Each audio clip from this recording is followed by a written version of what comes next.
మీ దగ్గర ఉంది ఇప్పుడు. దానివల్ల కూడా మీరు ఇప్పుడు ఆయన ఆత్మార్పణం చేసుకోవడం ఇలాంటి చేయడం వల్ల ఏమవుతుందంటే ఇంకా పిచ్చోళ్ళు చేయడానికి మార్నింగ్ చూసా. అది ఇప్పుడు చెప్పిందల్లా ఏంది, సరెండర్ కావాలి చట్టపరంగా రమ్మనే కదా మేము చెప్తుంది. ఒకసారి ప్రయత్నం చేయండి ఇప్పుడు అలా చేయడం చేత ఏమైందంటే స్వామి ఇప్పుడు చూసే వాళ్ళందరూ అంత పిచ్చోళ్ళు కాదు. ఇప్పుడు అఖాడాల నుంచి ఒక లెటర్ వచ్చింది 15 మంది. ఇప్పుడు ఆయన ఏమన్నారు, మేమందరం కూడా లెటర్ వేస్తున్నాం అన్నారు. నేను ఈ విషయం ఎప్పుడు చెప్పా స్వామి, మీతో మాట్లాడినప్పుడు 4 రోజుల క్రితం లైవ్ లో చెప్పాను నేను. అంటే ఇప్పుడు గ్రౌండ్ వర్క్ జరుగుతుందనే కదా. ఇప్పుడు నువ్వు అక్కడ నుంచి ఉత్తరాఖండ్ పోతానని అంటున్నావు కదా. ఉత్తరాఖండ్ కూడా క్షేత్రపాలకులలో ఉన్న రెండో ద్వాదశ జ్యోతిర్లింగం. అంత మహాక్షేత్రంలో నువ్వు ఉండాలన్నా కూడా కొన్ని అనుమతులతోనే పోవాలి కదా స్వామి. ఇవన్నీ ఎందుకు చేయడము? ఆ ఆడబిడ్డ కూడా కొంచెం ఆవేశంగా ఏడుపులు, ఆ బాధలు, ఆ భయాలు ఎందుకు పెట్టాలి? ఇప్పుడు శ్రీనివాసం నిన్నటి దాకా ఎంత పౌరుషంగా మాట్లాడారు, పొద్దున చూసారా ఒళ్ళు ఎంత దగ్గరకుండి మాట్లాడారు ఇద్దరు. ఇవన్నీ ఎందుకు? మనకి సిగ్గు అనిపించదా? చూసే వాళ్ళ తల్లిదండ్రుల బాధలు, అక్కడ వాళ్ళ తల్లిదండ్రులు కూడా మాట్లాడుతున్నారు. ఇవన్నీ బాధలన్నిటికీ చెక్ పెట్టడానికే కదా రమ్మంటున్నాం చట్టపరంగా. వస్తే 5 మంది 10 మంది కూర్చొని మాట్లాడితే ఒక వివరణ వస్తే ఆ మచ్చ తొలగిపోతే నీకు ఆనందమేగా. ఇప్పుడు అఖాడాల నుంచి రుజువైంది కదా నువ్వు అఘోరావు కాదని. నన్నేం అడిగారు మీరందరూ? అంతకుముందుకు ఏం చెప్పారు? ఆయన అది ఈయన ఇది లేడీ అఘోరా, మాతాజీ ఆ మాతాజీ అన్నప్పుడు నేనంటే సాధు సంతుని కాబట్టి అడ్డుకుంటున్నా అంటే నా స్వలాభం అనుకోవచ్చు. అక్కడ నుంచి ఒక లెటర్ వచ్చిందంటే ఒక అధికారికంగా వచ్చిందనే కదా. ఇప్పుడు మీరు అన్ని ప్రశ్నలు అడిగారు, ఆయన ఎక్కడన్నా అదుపు తప్పినట్టు మాట్లాడా? గురువులు పరంపర చెప్పాడు. ఎందుకంటే మన భారతదేశం మొదటి నుంచి ఋషి పరంపర స్వామి. సనాతన ధర్మం కూడా మనది ఋషి పరంపర నుంచి వచ్చింది కాబట్టి ఒక సత్పురుషుల మాటే మాట్లాడే దాంట్లో అర్థం పరదం చాలా వివరంగా ఉంటుంది. ఇప్పుడు ఆడపిల్లని తీసుకుపోయిండు కదా ఈ పెళ్లి గురించి, నేను ఆత్మార్పణ చేసుకుంటానంటే సిద్ధమవుతుంది ఆయనతో పాటుగా. అలా ఉంటుందా చెప్పండి? ఇది ఎక్కడ దార్శికం స్వామి? ఇప్పుడు ఆ అమ్మాయి ఆలోచన. మీరు ఇంకో మాట ఏం అడిగారంటే పెళ్లి ఉందని అడుగుతా ఆయన ఏమన్నారు, అవన్నీ వదిలిపెట్టి ఇందులోకి రావాలి, అసలు ఐడెంటిటీ లేదు కదా ఆయనకి అని అన్నాడా కదా. మరి ఇలా ఇంత వివరణంగా ఉన్నప్పుడు శ్రీనివాస్ ఎందుకు ఏం చర్యలు తీసుకోవచ్చు అంటారు? మీకు చర్యలు ఏం కాదు. ఇప్పుడు చట్టపరంగా నా ఉద్దేశ ప్రకారం ఒక సాధువు లాగేంటంటే స్వామి వేషాధారణ అన్నిటి అలా పెట్టుకోవడం చేత సాధు అని అనుకోని సహజ సిద్ధమైన పూజ పురస్కారం. ఇప్పుడు నేను కూడా అఘోరాను కాదు, నన్ను అందరూ నాగ సాధువు అఘోరా అని అనుకుంటుంటారు. ఇప్పుడు నేను ఏంటంటే సహజ సిద్ధంగా నేను శివతత్వంలో ఉన్న సాధువుని. నేను అర్ధమండల దీక్ష మండల దీక్షలు వేసుకుంటూ నా జీవితంలో నేను 2 లక్షల జీతం చూసి ఆ తర్వాత శివతత్వానికి వచ్చాను. ఇవన్నీ ఛానళ్ళలో కూడా చెప్పి పెట్టాను కదా. ఇప్పుడు ఇలా ఉండి మీరు అన్నట్టుగా సరే స్వామి ఈ విధంగా ఉంది మాట్లాడొచ్చు అన్నట్టు. ఇప్పుడు అఘోరా అనేది చాలా పెద్ద పెద్ద మాట స్వామి. అది దానికి అంత సులభంగా శరీరం మీద తెలుగు రాష్ట్రాల ప్రజలకు ఇప్పుడే కదా ఇప్పుడు తెలుస్తున్నది.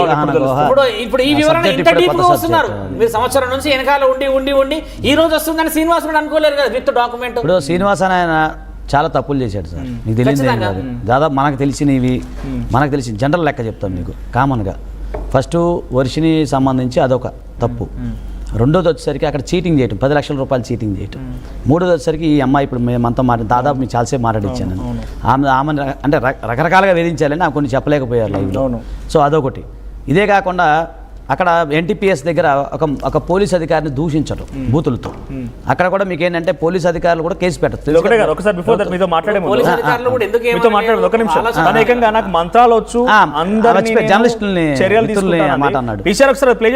అది ప్లే చేయండి. నాకు మంత్రాలు వచ్చు, అందరిపై కఠినంగా చర్యలు తీసుకుంటారు, చేతులు కాలు పడేటట్టు చేస్తాను. మీరు అన్నట్టుగానే ఆయన స్వామి అంటున్నారు కదా, ఆయన కూడా ఇష్టం ఉన్నట్టు తిడుతున్నాడు ఆ మాటల్లో. నేను వచ్చి వేసేస్తాను వేసేస్తాను అంటున్నాడు. అదే ఇప్పుడు అది సో ఎమోషనల్ బ్లాక్మెయిల్ ఎట్లా చూడాలి మనం? ఆ ఎమోషనల్ బ్లాక్మెయిల్ అమ్మాయిని అడ్డు పెట్టుకొని మాట్లాడుతున్నట్టు అంతే కదా సార్. ఇంకోటి ఆత్మహత్య చేసుకుంటాను అతను అలా అంటాం కూడా నేరమే కదా సార్. ఇంకా హైలైట్ ఏంటంటే ఇద్దరు చెప్తున్నాను, అది కూడా వీడియో లైవ్ పెడతారంట.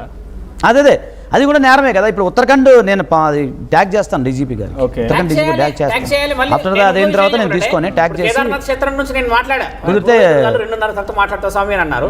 అక్కడ నుంచి ఇన్ఫర్మేషన్స్ అన్ని వస్తాయి. ఇప్పుడు ఆ స్టేట్ లో పోయి అలా చేస్తే అక్కడ ఉన్న వాళ్ళందరూ ఏం కావాలి? అక్కడ మరి మీరు కూడా అది పాస్ చేయాలి. ఉత్తరాఖండ్ చేశారా? చేస్తాను. ఇప్పుడు శాంతి భద్రతలన్నీ దెబ్బతింటాయి కదా, ఇబ్బంది అవుతుంది కదా. ఇప్పుడు నువ్వు ఆత్మార్పణం చేసుకుంటున్నప్పుడు చుట్టుపక్కల చిన్న వ్యాపారస్తులు ఉంటారు, ఆడవాళ్ళు ఉంటారు, పిల్లలు ఉంటారు, ముసలోళ్ళు ఉంటారు. శ్రీకాళహస్తిలో అదే జరిగింది కదా మనోజ్ గారు. శ్రీకాళహస్తిలో అదే కదా చేసింది ఆయన. పైన ఇప్పుడు అన్ని కేసులు నమోదయ్యాయి కదా, ఎటువంటి చర్యలు ఉండొచ్చు? ఒకవేళ ఆయన కోసం ఇప్పుడు ఆల్రెడీ పోలీసులు రంగంలో దిగి ఆపరేషన్ స్టార్ట్ చేశారు అనుకోవచ్చా? అంటే ఉందండి పోలీసు వ్యవస్థ ఆ విషయంలో, మోకిల విషయంలో కానీ రేపు మాకు ఆర్డర్ వస్తుంది మండే తర్వాత. దాని విషయంలో డీజీపీ గారు ఎలాంటి యాక్షన్ తీసుకుంటారో వాళ్ళు ప్రొసీజర్ ప్రకారం వాళ్ళు వెళ్తారు, ప్రాసిక్యూషన్ ప్రొసీజర్ ప్రకారం వెళ్తారు. ఇప్పుడు దానికంటే ముందుగా ఇతను చేయాల్సింది ఏంటంటే పశ్చాత్తాపం ఉండాలి. ఓకేనండి. రెండోది చేసిన తప్పుకి ఏదంటే చట్టపరంగా వచ్చి ఎదుర్కోవాలి. రెండోది. మూడోది మొత్తం అన్ని ఇప్పుడు ఇంకా తెలిసిన ఇన్ఫర్మేషన్ లేటెస్ట్గా మనకి ఇంతకుముందు తెలియదు. సార్ చెప్పినట్టు ఆయన అసలు అఘోరే కాదు, ఆ పేరు చెప్పి ఇప్పుడు దాకా ఫేక్గా వ్యవహరించాడు. ఇప్పుడు ప్రజలందరికీ చాలా అర్థమైంది, దేశ ఛానల్లో మొత్తం అఘోరి మాత అఘోరి ఇవన్నీ ఉన్నాయి కదా. ఇప్పుడు లెటర్ అయితే మీ ముందే ఉంది కాబట్టి మీరు కొంచెం అది హైలైట్ చేయాలి. మొదట్లో ఈ ప్రజల్లో ఉన్న మైండ్ సెట్ మారడం చేత ఎల్లూరు శ్రీనివాస్ అని పడడం అందరూ నమ్మాం స్వామీజీ. చాలా మంది దగ్గర ప్రొటెక్షన్ అడిగారా ఓపెన్ ఇంకో విషయం ఉండడం ధర్మం స్వామి. ఎవరైనా బాగా అయిపోతారేమో నాశకు ముందు చెప్పడం వల్ల డబ్బుల విషయం ఇంతవరకు మాట్లాడలేదు స్వామి. ఎవరెంత ఇచ్చారు ఎందుకు మాట్లాడలేదంటే కోటి విద్యలు కూటి కోసమే. కాకపోతే వాళ్ళందరంతలో వాళ్ళు బయటికి రావడం అనేది అది ఒప్పుకునే విషయం కాదు. ఇప్పుడు మీరు అన్న విషయం కాకుండా ఇప్పుడు వేరే ఛానల్లో ఏం జరుగుతున్నది, పెద్ద పెద్ద పెద్ద పెద్ద పెద్ద వాళ్ళు వచ్చి ఇచ్చేసారు డబ్బులు అని అంటే పెద్ద పెద్ద పెద్ద వాళ్ళు కూడా బాగా జరుగుతుందనే ఉద్దేశంగానే ఇచ్చిండవచ్చు. ఇప్పుడు వాళ్ళందరూ ఇది చూసి ఏమనుకుంటుండొచ్చు స్వామి, ఎంత మనోభావాలు దెబ్బతింటాయి, రేపటి రోజు నిజమైన వాళ్ళని నమ్ముతారంటారా? ఎంత ఇబ్బంది పడుతుంది స్వామి. ఇవన్నీ పెద్ద సమస్యలు. మహిళకి ఏం న్యాయం చేయబోతారు, ఎటువంటి డిమాండ్ చేస్తాను తను కొంత అడ్వకేట్ గారు మీరే చెప్పాలి. ఎందుకంటే నేను కూడా ఆ అమ్మాయి డిమాండ్ అడగమంటారా? ఒకసారి ఫోన్ చేస్తాను, ఒకసారి మళ్ళీ కాల్ చేద్దాం. ఈసారి ఇఫ్ పాసిబుల్ ఒకసారి అఘోరి గతంలో మాట్లాడిన మాటలకు సంబంధించి ప్లే చేయండి ఒకసారి. లైవ్ లో ఈసారి రెడీగా ఉన్నాయా? అడ్డుకున్నా సరే ఎవరిని ఊరుకునేది లేదు. కంపల్సరీ మీ అందరి మీద కఠిన చర్యలు తీసుకొని మీ అందరికీ మంత్రశుద్ధి చేసి మంత్రాలు చేసి నన్ను మాత్రం ఎవరైతే బ్యాడ్గా పోర్ట్రే చేస్తారో వాళ్ళు ఎవరిని ఊరుకును మంత్రాలు చేసి ఎలాంటి క్రియలైనా చేయడానికి నేను సిద్ధంగా ఉన్నాను. నా నుండి మీరు కాపాడుకోండి. హరహర మహాదేవ్. కాశీ విశ్వనాథేశ్వరుడు సాక్షిగా నేను చెప్తున్నాను, ఈరోజు కాశీలో ఉన్నాను. నేను త్వరలోనే నేను తెలంగాణకు ఆంధ్రాకి రాబోతున్నాను, అక్కడనే కూర్చోబోతున్నాను. ఓకేనా? నేను ఎక్కడో ఒక జాగాలో. హరహర్ మహాదేవ్. ఎంతోమంది ట్రోలింగ్ చేస్తున్నారు, ఎంతోమంది విమర్శిస్తున్నారు. వాళ్ళందరికీ ఒకటే చెప్తున్నాం, మేమైతే ఇక్కడ ఉండట్లేదు. 2 తెలుగు రాష్ట్రాలకు కూడా మేము రాము. మేము ఉత్తరాఖండ్ వెళ్ళిపోతున్నాం, కేదార్నాథ్. జీవితాంతం అటే ఉంటాం. కేదార్నాథ్కి వెళ్ళి కేదార్నాథ్ నుండి ఇంకా పైకి వెళ్ళిపోయి అక్కడనే ఉండిపోతాం. మా ఇద్దరి జీవితాలు మేము గడుపుతున్నాం. ఎందుకు మా గురించి ఇంత ట్రోలింగ్ చేస్తూ ఇంత విమర్శిస్తున్నారు? మీకేం అవసరం? మా బతుకులు మేము బతుకుతున్నాం కదా, మా జీవితాన్ని మమ్మల్ని బతకనివ్వండి. ప్లస్ అదే కాక వర్షిని ఈరోజు బలిస్తుంది, అలాగే వర్షిని అఘోరి దగ్గర లేదు, ఇలాంటి కంప్లైంట్స్ పెట్టుకోవడం మానేయండి. నేను ఈమె దగ్గరే ఉన్నాను, సేఫ్గా ఉన్నాను, చాలా హ్యాపీగా ఉన్నాం మేము. ఓకేనా? నన్ను ఎవరు బలించట్లేదు. అందుకే మేము ఇంకా ఆ 2 రాష్ట్రాల్లోకి రావాలని చెప్పి అనుకోవట్లేదు. మేము ఆ బతికేది మేము బతుకుతున్నాము. కేదార్నాథ్లో వెళ్ళిపోతున్నాం, కేదార్నాథ్లోనే ఉంటాం ఇంకా.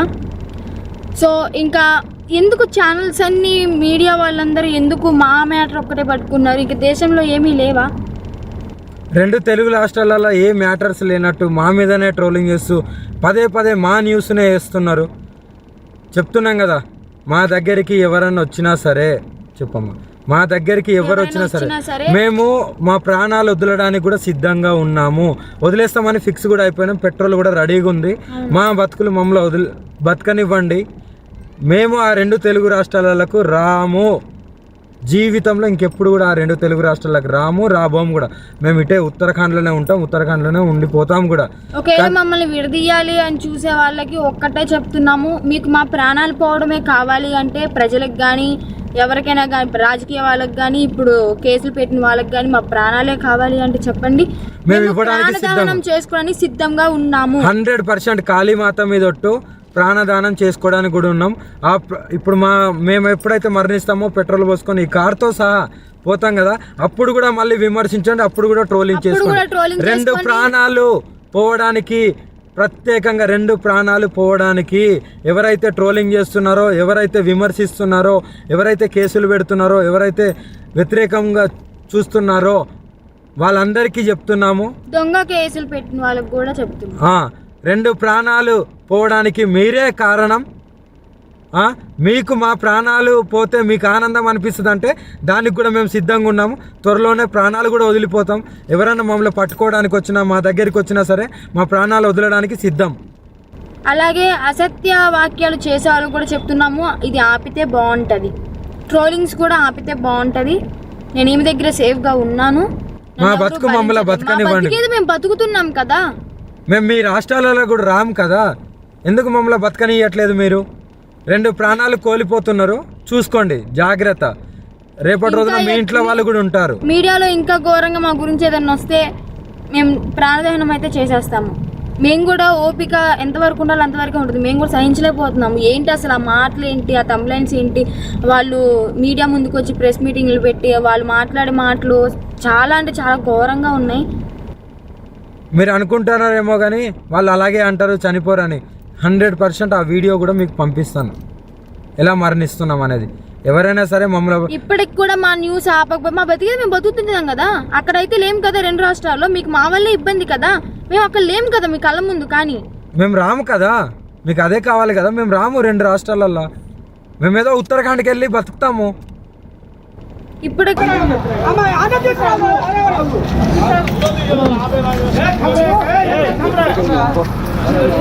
ఏ